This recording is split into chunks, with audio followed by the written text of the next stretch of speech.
ஒரு நாள் சாயங்காலம் காலுக்காக தன்னுடைய வேலையை விட்டு திரும்பி வீட்டுக்கு வந்துகிட்டு இருந்தது. இப்படி வீட்டுக்கு வந்த காலுக்காக கோரிக்காக அன்னைக்கு 3 முட்டைகள் இட்டு இருக்கிறத பார்த்துட்டு ரொம்ப சந்தோஷமாச்சு. நான் அப்பா ஆக போறேன், நான் அப்பா ஆக போறேன். அப்பா ஆக போறத நினைச்சு காலுக்காக இவ்வளவு சந்தோஷமா இருக்கிறப்ப கோரிக்காக தான் அம்மா ஆக போறத நினைச்சு சந்தோஷப்படாம ரொம்ப வருத்தமா இருந்தது. கழுச்சி, இப்ப ஆட்டம் போடுறத நிறுத்த போறீங்களா இல்லையா? என்னமோ இந்த உலகத்திலேயே நீங்க மட்டும்தான் அப்பாவாக போறப்பல இப்படி ஆடுறீங்க. குழந்தை பிறக்கிறது எல்லா வீட்லயும் நடக்கிற சாதாரண விஷயம்தான். கோரி, பொதுவா குழந்தை பிறக்கிறது மத்தவங்களுக்கு சாதாரண விஷயம்தான். ஆனா அந்த குழந்தையோட அப்பா அம்மாக்கு அப்படி இல்ல. அவங்களுக்கு அது ஒரு வரம் கிடைச்ச மாதிரி. நான் அப்பா ஆக போறத நினைச்சா எனக்கு ரொம்ப சந்தோஷமா இருக்கு. ஏன், நீ அம்மா ஆக போறத நினைச்சு உனக்கு சந்தோஷமா இல்லையா? அம்மாவாக போறது நல்ல விஷயம்தான். இருந்தாலும் பக்கத்திலேயே இருக்கணுங்கிறத நினைச்சா எனக்கு எரிச்சலா இருக்கு. இங்க பாருங்க, நான் இப்பவே சொல்லிட்டேன், என்னால இந்த முட்டை பக்கத்திலேயே உட்கார்ந்து இருக்க முடியாது. கோரி, இதுதான் விஷயமா? கவலைப்படாத, நான் முட்டை பக்கத்திலேயே இருந்து முட்டைய பாத்துக்கிறேன். முட்டைய பாத்துக்கிட்டு நீங்க வீட்டுல உட்கார்ந்துட்டீங்கன்னா வேலை செஞ்சு சம்பாதிச்சுக்கிட்டு வர்றது யாரு? இங்க பாருங்க, பக்கத்து காட்டுல இருக்கிற உங்க அம்மா சும்மா தானே இருக்காங்க.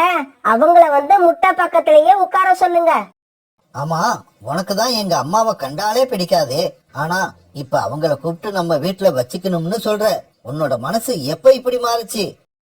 கழுஜி, இந்த கோரிக்கு ஏதாவது காரியம் ஆகணும்னா மனசை எப்படி வேணாலும் மாத்திப்பா. கோரி, எங்க அம்மா வயசானவங்க. அவங்களால இந்த முட்டைய பாதுகாக்க மட்டும்தான் முடியும். மத்தபடி வீட்டு வேலையெல்லாம் செய்ய சொல்லக்கூடாது. காலுஜி, முதல்ல நீங்க போய் உங்க அம்மாவை அழைச்சுக்கிட்டு வாங்க. மத்த விஷயத்த பத்தி எல்லாம் அப்புறம் பேசுவோம். கோரி இப்படி சொன்ன உடனே காலுக்காக தன்னோட அம்மாவை கூப்பிட பறந்து போச்சு. டேய் காலு, என்னடா அதிசயமா இருக்கு. ரொம்ப நாளைக்கு அப்புறம் என்ன பார்க்க வந்திருக்க. வாடா, உள்ள வா.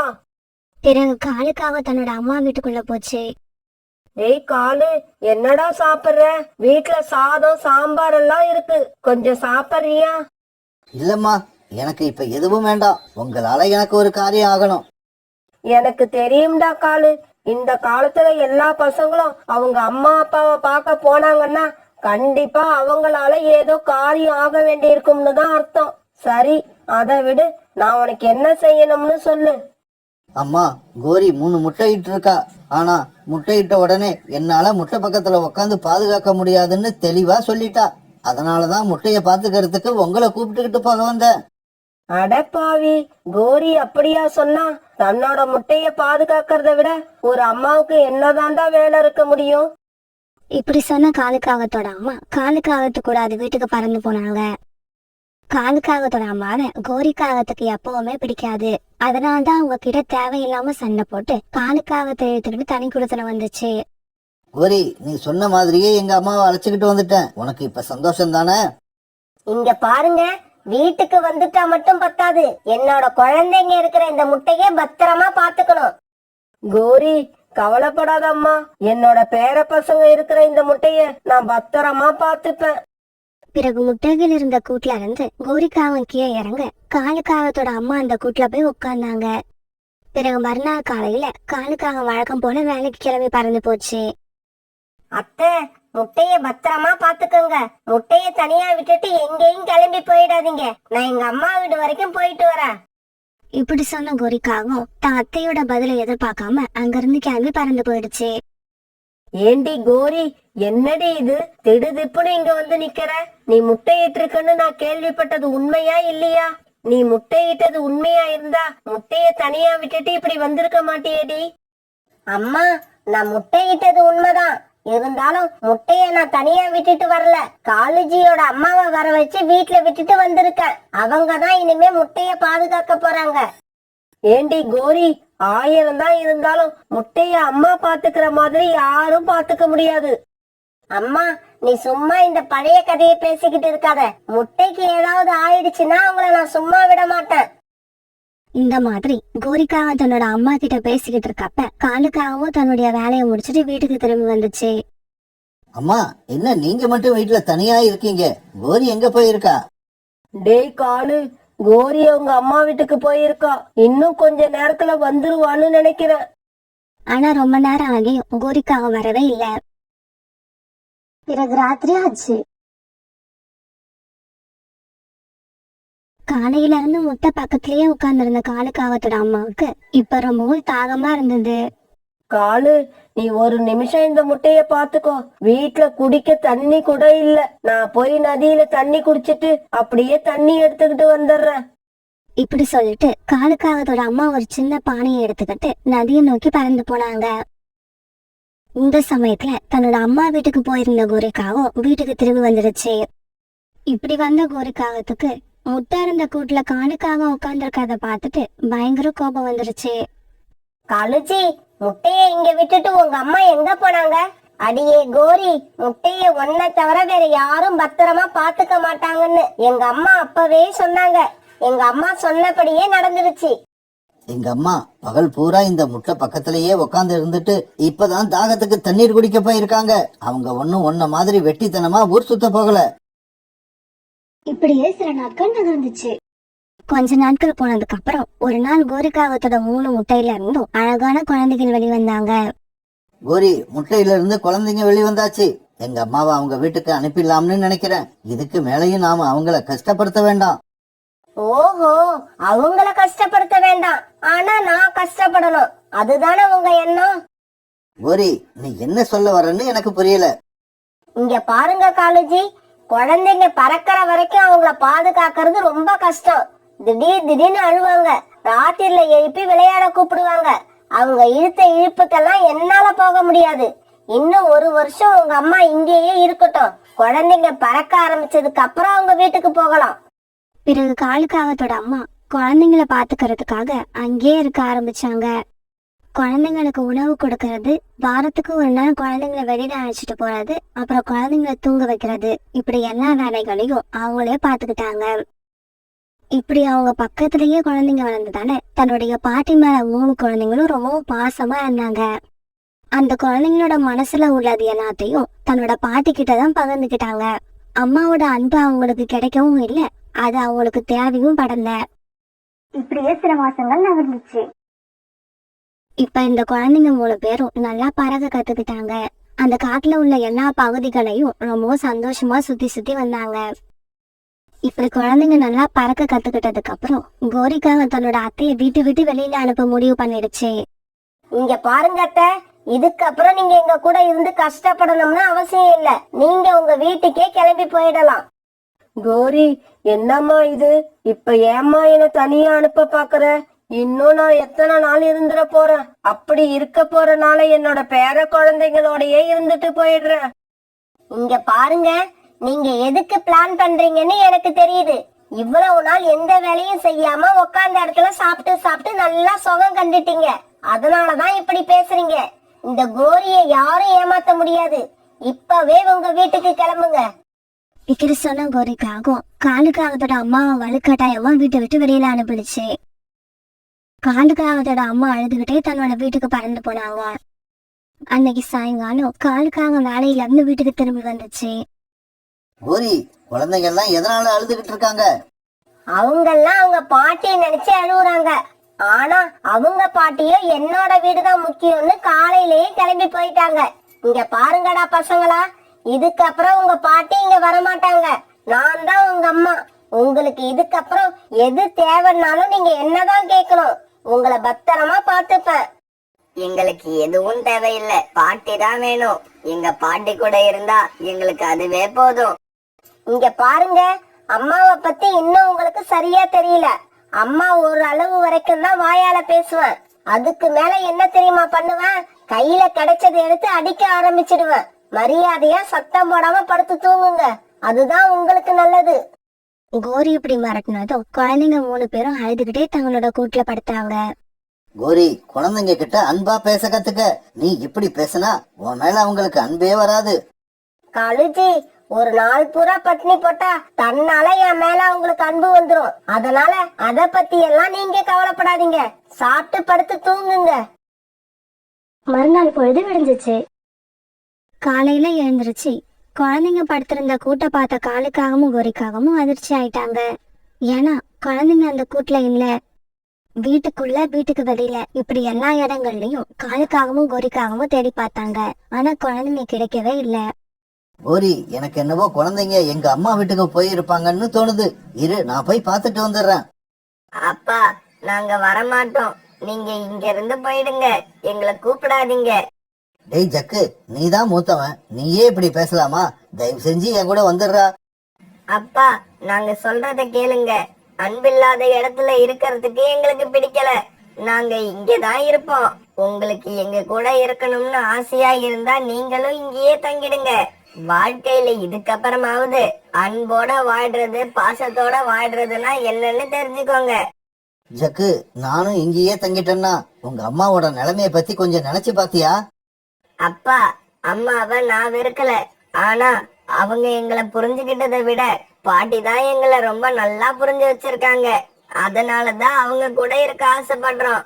ஒரு கால் அம்மாவும் மனசு மாதிரி எங்களை புரிஞ்சுக்கிட்டு அன்பா இருந்தா நாங்க அவங்களையும் ஏத்துப்போம். தன்னோட அம்மா வீட்டுக்கு போன காலுக்காகவும் ரொம்ப நேரம் வீட்டுக்கு திரும்பி வராதால காலுக்காகத்தை தேடிக்கிட்டு அவங்க அம்மா வீட்டுக்கு வந்த கோரிக்காகவும் குழந்தைங்க பேசினது எல்லாத்தையும் வாசல் நின்று கேட்டுக்கிட்டே இருந்தது.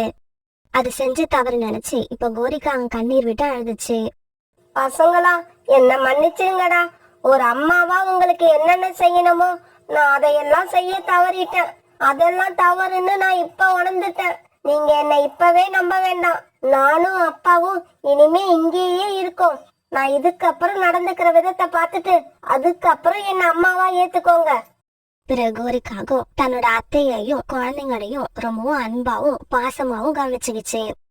அதனால அந்த வீட்டுல இப்ப எல்லாம் சந்தோஷமும் மகிழ்ச்சியும் பொங்கி வழிய ஆரம்பிச்சது.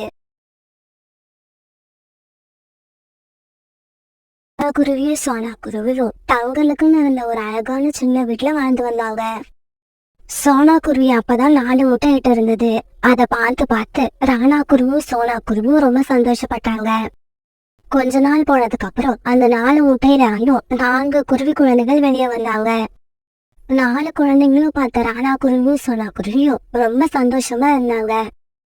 ராணா குருவியும் சோனா குருவியும் தங்களுடைய குழந்தைங்களை ரொம்பவும் அன்பா கவனிச்சுக்கிட்டாங்க. அவங்களுக்கு தானியங்களை கொண்டு வந்தாங்க, இனிப்பான பழங்களையும் கொண்டு வந்தாங்க. தன்னோட குழந்தைங்களுக்கு எந்த குறைவும் இல்லாம பாத்துக்கிட்டாங்க. அவங்களுக்கு நேரம் கிடைக்கிறப்ப எல்லாம் அந்த குழந்தைங்க கூட பேசி குழந்தைங்களோட குரலை கேட்டு ரொம்ப சந்தோஷப்பட்டாங்க. அந்த குழந்தைங்க போடுற சத்தத்தால அந்த வீடு ரொம்பவும் மகிழ்ச்சியா இருந்தது. ஆனா இந்த குழந்தைங்களோட சத்தம் சோனா குருவி வீட்டுல இருந்து கொஞ்ச தூரம் தள்ளில இருந்த காங்களுக்கு ரொம்பவும் ஈஸியா இருந்தது. கழுஜி, இந்த சோனா குருவியோட குழந்தைங்க சத்தம் பெரிய தொல்லையா இருக்கு. என்னைக்கு இந்த குழந்தைங்க பிறந்துச்சோ அன்னையில இருந்து என்னால நிம்மதியா தூங்கவே முடியல. கோரி, உனக்கு மட்டும் இல்ல, அந்த குழந்தைங்க கத்துற சத்தம் எனக்கும் பெரிய தொல்லையாதான் இருக்கு. இதோ இருங்க, நான் இப்பவே போய் அந்த சோனா குருவிய சத்தம் போட்டுட்டு வரேன். போடுற சத்தத்துல அந்த குழந்தைங்க வாயை திறந்து பேசவே கூடாது. இப்படி சொன்ன கோரிக்காவும் பிறகு சோனா குருவி வீட்டை நோக்கி பறந்து போச்சு. கோரிக்காவும் சோனா குருவி வீட்டுக்கு போனப்ப ராணா குருவி சோனா குருவியும் வீட்டுல இல்ல, அவங்க உணவு தேட போயிருந்தாங்க. ஆனா அந்த சமயம் சோனா குருவியோட குழந்தைங்கள பாக்கிறதுக்காக புறா, ரீட்டா, கிளி, ரோனி குருவி இப்படி எல்லாரும் வந்திருந்தாங்க. என்ன கோரி, குழந்தைங்கள பார்க்க வந்தியா? குழந்தைங்கள பார்க்க வந்த நீ வெறுங்கையோட வந்திருக்க. அவங்களுக்கு எதுவும் வாங்கிக்கிட்டு வரலையா? நான் ஒண்ணு இந்த குழந்தைங்களை பார்க்க வரல. இந்த குழந்தைங்களை இனிமே சத்தம் போடாம பாத்துக்கணும்னு சோனா குருவி கிட்ட சொல்லிட்டு போகலாம்னு வந்தேன். இந்த குழந்தைங்க போடுற சத்தத்தால என்னால நிம்மதியா தூங்க முடியல. பெரிய தொல்லையா இருக்கு. என்னது, குழந்தைங்க சத்தம் போடாம இருக்கணுமா? இந்த குழந்தைங்களோட சத்தத்தை கேட்கறதுக்காக தான் நாங்கெல்லாம் இங்க வந்தோம். நீ என்னடானா குழந்தைங்க சத்தம் போடாம இருக்கணும்னு சொல்ற. இங்க பாரு ரீட்டா, உனக்கு இந்த சத்தம் பிடிச்சிருந்தா இந்த குழந்தைங்களை தூக்கிட்டு போய் உன் வீட்டுல வச்சுக்க. கோரி, என்ன பேசுற? உனக்கு இது வரைக்கும் குழந்தை எதுவும் பிறக்கல, அதனாலதான் இப்படி இருக்க. உனக்கு குழந்தைங்க பிறந்துருச்சுன்னா இந்த சத்தத்தோட அருமை என்னன்னு உனக்கு அப்பதான் புரியும். ஆமாம் கோரி, ஒவ்வொரு வீட்லயும் கல்யாணம் ஆன பறவைகள் எல்லாரும் இந்த குழந்தை சத்தத்தை கேட்கதான் ஏங்குவாங்க. நீ மட்டும் தான் இந்த குழந்தைங்க சத்தம் தொல்லையா இருக்குன்னு சொல்ற. இப்படி எல்லா பறவைகளும் ஒரே மாதிரியா பேச கோரிக்காக உடனே தன்னோட வீட்டுக்கு திரும்பி வந்துடுச்சு.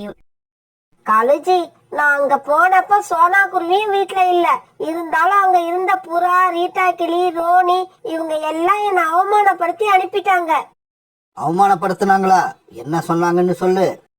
கோரி, உனக்கு இன்னும் குழந்தை பிறக்கல, அதனாலதான் குழந்தைங்க சத்தத்தோட அருமை புரியல, அப்படி இப்படின்னு பேசி என்னை எதுவுமே பேச விடாம பண்ணிட்டாங்க. கோரி, இதுக்கப்புறம் இந்த விஷயத்தை என்கிட்ட விட்டுடு. இப்ப சத்தம் போட்டுக்கிட்டு இருக்க இந்த குழந்தைங்களை எப்படி சைலண்ட் ஆக்குறதுன்னு எனக்கு தெரியும். காலுஜி, எப்படி அந்த குழந்தைங்களை சைலண்ட் ஆக்க போறீங்கன்னு எனக்கு கொஞ்சம் சொல்லுங்க. இதுவரைக்கும் காகமா இருக்கிறனா, இதுக்கப்புறம் கழுகா மாற போறேன். என்னது? நீங்க கழுகா மாற போறீங்களா? காலுஜி, உங்களுக்கு ஏதாவது மந்திர சக்தி கிடைச்சிடுச்சா? இதையே இத்தனை நாளா என்கிட்ட சொல்லவே இல்ல. கோரி, கொஞ்சம் பொறுமையா இரு. நான் எப்படி கழுகா மாற போறேன்னு நாளைக்கு உனக்கு தெரியும். மறுநாள் பொழுது விடிஞ்சிச்சு. சோனா, எங்க அம்மாவுக்கு உடம்பு சரியில்லைன்னு தகவல் வந்தது. நான் போய் அவங்கள பார்த்துட்டு 2 நாள்ல திரும்பி வந்துடுறேன். என்னங்க, அத்தைய நான் வந்து பார்க்க வேண்டாமா? நானும் வரேன். வேண்டாம் சோனா, நாம 2 பேரும் இங்க இருந்து போயிட்டா குழந்தைங்களை யார் பாத்துக்கிறது? நீ குழந்தைங்களை பாத்துக்கிட்டு வீட்லயே இரு, நான் மட்டும் போயிட்டு வந்துடுறேன். இப்படி சொன்ன ராணா குருவி தன்னோட அம்மாவை பார்க்க பறந்து போச்சு. காலையில சீக்கிரமா எழுந்திரிச்ச காலுக்காக உடனே பக்கத்து காட்டுக்கு பறந்து போச்சு. பிறகு பக்கத்து காட்டுல இருந்து கழுகோட தலை மாதிரி இருக்கிற ஒரு மாஸ்க வாங்கிட்டு திரும்பி வந்தது. கோரி, இந்த மாஸ்க நான் மாட்டிக்கிட்டா கழுகு மாதிரியே மாறிடுவேன். அப்புறம் அந்த குழந்தைங்க என்ன பார்த்து பயந்து போய் வாயை திறந்து சத்தமே போட மாட்டாங்க. காலுஜி, உங்க பிளான் பக்காவா இருக்கு. பிறகு கொஞ்ச நேரம் கழிச்சு காலுக்காவும் கழுகு மாதிரி இருக்கிற மாஸ்க் மாட்டிக்கிட்டு சோனா குருவி வீட்டு நோக்கி பறந்து போச்சு. இந்த சமயத்துல தங்களுடைய வீட்டுல அந்த 4 குழந்தைகளும் ரொம்ப சந்தோஷமா விளையாண்டுகிட்டு இருந்தாங்க. அந்த சமயத்துலதான் காலுக்காக அந்த முகமூடிய மாட்டிக்கிட்டு சோனா குருவி வீட்டு ஜன்னல் பக்கத்துல வந்து உட்கார்ந்தது. இங்க பாருங்க, நான் தான் கழுகு வந்திருக்கேன். இப்ப உங்களை எல்லாம் சாப்பிட போறேன். காலுக்காக இப்படி சொன்னதை கேட்ட குழந்தைங்க 4 பேரும் பயந்து போய் விளையாட்டை நிறுத்திட்டு அந்த கழுக பார்க்க ஆரம்பிச்சாங்க. கழுக முதலா பார்த்த பயத்துல அவங்க எல்லாம் அழ ஆரம்பிச்சாங்க. தம்பிகளா, இதுதான் கழுகு. நம்ம சத்தம் போட்டோம்னா நம்மள கொண்டு தின்னுடும். இங்க பாருங்க, இதுக்கப்புறம் உங்கள யாராவது சத்தம் போட்டீங்கன்னா நான் உங்க எல்லாரையுமே கொண்டு தின்னுடுவேன். சத்தம் போடாம உட்கார்ந்து இருக்கணும். காலுக்காக இப்படி சொன்னதும் எல்லா குழந்தைகளும் கண்ணீர் விட்டு அழுதுகிட்டே சத்தம் போடாம உட்கார்ந்திருந்தாங்க. சத்தம் போடாம இருந்தா மட்டும் பத்தாது, இப்படி அழுதுகிட்டே இருக்கணும். இங்க பாருங்க, நான் உங்க வீட்டுக்கு பக்கத்துலதான் உட்கார்ந்துருப்பேன். ஏதாவது சத்தம் போட்டீங்க உடனே வீட்டுக்குள்ள வந்து உங்களை கொன்னு தின்னுடுவேன். இப்படி சொன்ன காலுக்காவும் பிறகு அங்கிருந்து பறந்து தன்னுடைய வீட்டுக்கு போயிடுச்சு. காலுஜி, நீங்க சொன்னதை கேட்டு சிரிச்சு சிரிச்சு எனக்கு வயிறெல்லாம் வலிக்குது. நீங்க போனதுல இருந்து இப்ப வரைக்கும் அந்த குழந்தைங்களோட சத்தமே கேட்கல. இப்பதான் நிம்மதியா இருக்கு. இப்படி பேசிக்கிட்ட காங்கள் 2 பேரும் தங்களுடைய கூட்டுல படுத்து தூங்க ஆரம்பிச்சாங்க. அன்னைக்கு சாயங்காலம் சோனா குருவி தானியங்களை எடுத்துக்கிட்டு வீட்டுக்கு திரும்பி வந்தப்ப குழந்தைகள் எல்லாம் பயந்து போய் சத்தம் போடாம உட்கார்ந்துருந்தாங்க. குழந்தைங்களா, என்ன உங்க முகமெல்லாம் ரொம்ப பயந்து போன மாதிரி இருக்கு, என்ன வச்சு உங்களுக்கு? சோனா குருவி இப்படி கேட்டதுக்கு எந்த குழந்தையுமே பதில் பேசாம மௌனமா இருந்தாங்க. பியூட்டி, நீங்க பெரிய பொண்ணு தானே, நீங்க சொல்லுங்க, என்ன நடந்துச்சு, ஏன் இப்படி இருக்கீங்க? அம்மா, சத்தம் போடாம மெதுவா பேசுங்க. நம்ம வீட்டுக்கு பக்கத்துலயே ஒரு கழுகு உட்கார்ந்துருக்கு. அது நம்ம சத்தம் போட்டா உள்ள வந்து நம்மள கொன்னு தின்னுடும். பியூட்டி, என்ன சொல்ற நீ? நம்ம வீட்டுக்கு பக்கத்துல எந்த கழுவும் இல்ல. இன்னும் சொல்ல போனா நம்ம காட்டுல இப்ப கழுவே கிடையாது. இல்லம்மா, உங்களுக்கு தெரியல. அந்த கழுகு வந்து இந்த ஜன்னல் பக்கமா எங்க கிட்ட பேசுச்சு. சத்தம் போட்டீங்கன்னா உங்க எல்லாரையும் கொன்னு தின்னுடுவேன்னு சொல்லி மிரட்டிட்டு போச்சு.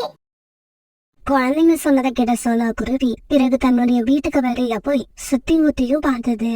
ஆனா அங்க எந்த கழுவும் இல்ல. பிறகு சோனா குருவி தன்னுடைய குழந்தைங்களையும் வெளியில அழைச்சிட்டு போய் வீட்டுக்கு பக்கத்துல எந்த கழுகும் இல்லைன்னு அவங்களுக்கு புரிய வச்சது.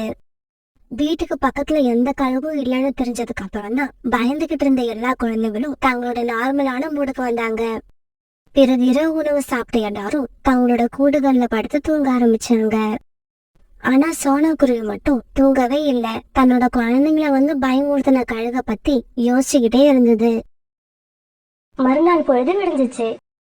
சோனா குருவியோட குழந்தைங்க கழுக பத்தின நினைப்பையெல்லாம் மறந்துட்டு எப்போதும் போல சந்தோஷமா விளையாண்டுகிட்டு இருந்தாங்க. சோனா குருவி அன்னைக்கு உணவு தேட போகாம தன்னுடைய வீட்டுக்கும் பக்கத்துல இருந்த ஒரு மரத்துல மறைஞ்சிருந்து தன்னோட வீட்டையே பாத்துக்கிட்டு இருந்தது. எந்த கழுகு வந்து என்னோட குழந்தைங்கள பயமுறுத்துதுன்னு இன்னைக்கு நான் கண்டுபிடிச்சே ஆகணும். கழுச்சி, சோனா குருவியோட குழந்தைங்க மறுபடியும் சத்தம் போட ஆரம்பிச்சுட்டாங்க. இன்னும் ஒரு தடவை கழுகு மாதிரி போய் அந்த குழந்தைங்கள பயமுறுத்திட்டு வாங்க. உடனே காலுக்காக அந்த கழுகோட மாஸ்க மாட்டிக்கிட்டு மறுபடியும் சோனா குருவி வீட்டுக்கு பறந்து போச்சு. ஆமா, உங்களுக்கு ஒரு தடவை சொன்னா பத்தாதா? தினம் தினம் வந்து சொல்லிக்கிட்டே இருக்கணுமா? கழுகு பார்த்த குழந்தைகள் எல்லாம் மறுபடியும் பயந்து போய் சத்தம் போடாம உட்கார்ந்துருக்க ஆரம்பிச்சாங்க. அப்படியா, புதுசா வந்த கழுகு காலண்ணன் தானா? காலண்ணா, என்னோட குழந்தைங்க நீங்க பயமுறுத்தின மாதிரி நான் உங்களை பயமுறுத்தி ஓட ஓட விரட்டுறேன் பாருங்க. பிறகு சோனா குருவி வழக்கம் போல உணவு தேட பறந்து போச்சு. சாயங்காலம் தானியங்களை எடுத்துக்கிட்டு சோனா குருவி வீட்டுக்கு வந்தப்ப குழந்தைங்க பழையபடி எதுவும் பேசாம பயந்து போய் உட்கார்ந்து இருந்தாங்க. குழந்தைங்களா, அந்த கழுகு நினைச்சு பயப்படாதீங்க. அது வேற யாரும் இல்ல, நமக்கும் பக்கத்துல குடியிருக்கிற கால அங்கிள் தான். அவங்க கழுகு மாதிரி வேஷம் போட்டுக்கிட்டு வந்து உங்களை பயமுறுத்துறாங்க.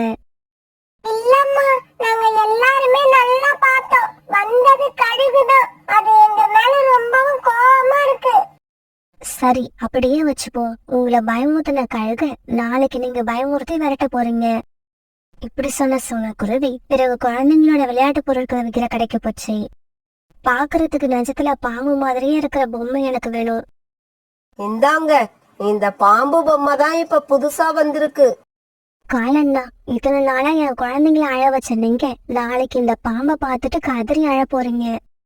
சோனா குருவி அந்த பாம்பு பொம்மையை வீட்டுக்கு கொண்டு வந்ததும் அதை பார்த்த குழந்தைகள் எல்லாம் பயந்து போனாங்க.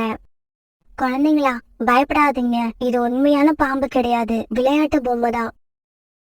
அம்மா இப்படி சொன்னதும் எல்லா குழந்தைங்களும் அந்த பாம்பை சுத்தி வந்து உட்காந்துக்கிட்டு அது கூட விளையாட ஆரம்பிச்சாங்க.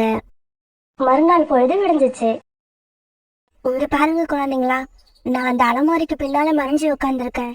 அந்த கழுகு வந்த உடனே இந்த பாம்பு அதோட முகத்துக்கு நேரா நீட்டுங்க. அப்புறம் பாருங்க, அது உண்மையான கழுகா இல்ல பக்கத்து வீட்டுல குடியிருக்கிற காலாங்கலான்னு உங்களுக்கு அப்பதான் தெரியும். பிறகு கொஞ்ச நேரம் கழிச்சு காலுக்காக வழக்கம் போல குழந்தைங்கள பயமுறுத்துறதுக்காக சோனா குருவி வீட்டுக்கு வந்தது. இங்க பாருங்க, நீங்க எல்லாரும் சொன்ன பேச்ச கேட்கறதே இல்ல. அதனால உங்க எல்லாரையும் இப்ப நான் சாப்பிட போறேன். கழுகு அங்கிள், நீங்க எங்களை சாப்பிடறதுக்கு முன்னாடி இந்த பாம்பு உங்களை சாப்பிட போகுது. இப்படி சொன்ன பியூட்டி அந்த பாம்பை காலுக்காகத்தோட முகத்துக்கு நேரா எடுத்து காட்டுச்சு. காப்பாத்துங்க, என்ன காப்பாத்துங்க, பாம்பு பாம்பு வந்துருச்சு, என்ன யாராவது காப்பாத்துங்க. இப்படி கத்தன காலுக்காகவும் பிறகு கழுகு முகமுடிய அங்கேயே போட்டுட்டு தன்னுடைய உயிரை காப்பாத்திக்கிறதுக்காக அங்க இருந்து வேகமா பறந்து போச்சு. ஆனா சோனா குருவி காலுக்காகத்தை விடவே இல்ல. தன்னோட குழந்தைங்களை அழைச்சிட்டு வெளியில வந்த சோனா குருவி அவங்களை எல்லாம் வரிசையா உட்கார வச்சுட்டு அந்த பாம்பை தூக்கிக்கிட்டு காலுக்காக பின்னாலேயே பறந்து போச்சு. கழுகண்ணா, கழுகண்ணா, கொஞ்சம் நில்லுங்க, இன்னைக்கு என்னோட பாம்பு இப்ப உங்களை சாப்பிட போகுது. நடந்தது எல்லாத்தையும் பார்த்த குழந்தைங்க 4 பேரும் கழுகு மேல இருந்த பயம் எல்லாம் போக வயிறு வலிக்க சிரிக்க ஆரம்பிச்சாங்க.